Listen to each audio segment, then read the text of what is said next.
listening to all of this to you, of course, then absolutely tells me the bigger question we're asking in this series is, what is it about recovery communities that make them work and or why they work? And I think 3 or 4 things you've just said there are so obvious to me. One is that they absolutely believe in people's capacity to change. That just goes without saying. Second, of course, is that they're actually they are always very adaptable and changing, but because they're not usually overly funded, and because the resource is all the people themselves, they're clearly coming at it from a very different space. And third but least, and it's a massive criticism, and sometimes it's one that has to be defended endlessly, they're not like some of the organisations you're describing. In other words, they don't have any of the concrete. And often the criticism is, well, you haven't got any paperwork, we haven't got any forms, you haven't got any numbers. And the defence would be, no, but just come to the building at 7 o'clock in the evening and see 20 people sober, talking to each other, supporting each other, or as I did last Friday, walked 5 miles, on Colwyn Bay promenade with 75 people. That's the evidence. Exactly. It doesn't come in So very interesting listening to you, that how some of everything that you've been struggling with that system also explains the outlying nature of some of the thing that we're exploring in this series, which I find really interesting. Yes. Yeah, because that philosophy, it needs to work from the community into the statutory services rather than the other way around. But the more powerful commissioning side of the work sometimes dominates, and that's seen as a less important part of it. But it's the answer, isn't it? The community is the answer, and we've got overwhelmed public services. Over the decades, we've had so many opportunities for people to converse with each other stripped out. Libraries closed, post offices closed, environments closed. People are not having the same opportunities to support one another in general.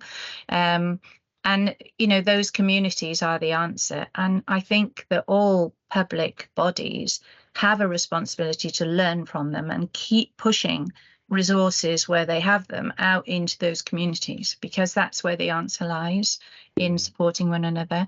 And within that, a philosophy of not fixing everybody around you, listening to people in a group, as you just described, is true respect. They're not expecting a particular answer. They're not telling people off, but we're really ensuring that people have a chance to express themselves freely. Big voluntary sector organisation that I work with is absolutely steeped in this approach, this collaborative communication approach, as I describe it now. And their collaborative communication is with the professionals, the commissioners, the citizens, their volunteers.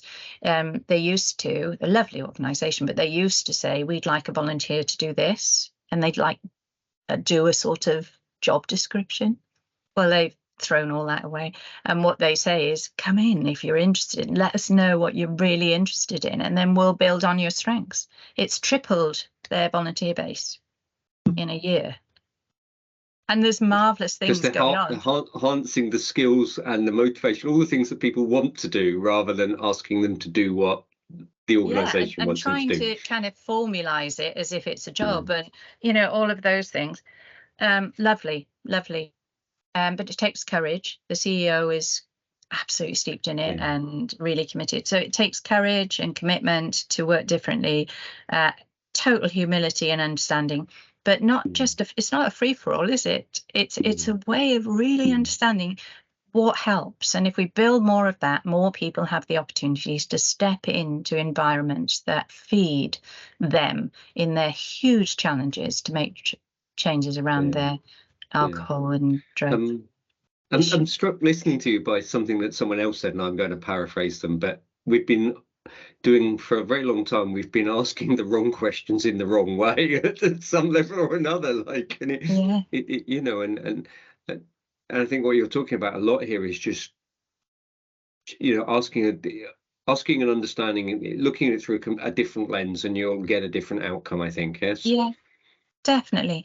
And that concept we talk about, what you focus on grows. And if we have a world that our public services that focuses on the problem, defines the problem, and then decides whether it's going to release some resources to meet that problem, that is a lens that just grows a sense of problems and difficulties and fears and anxieties and risk. And if we let people take risks, then blame culture, all of that.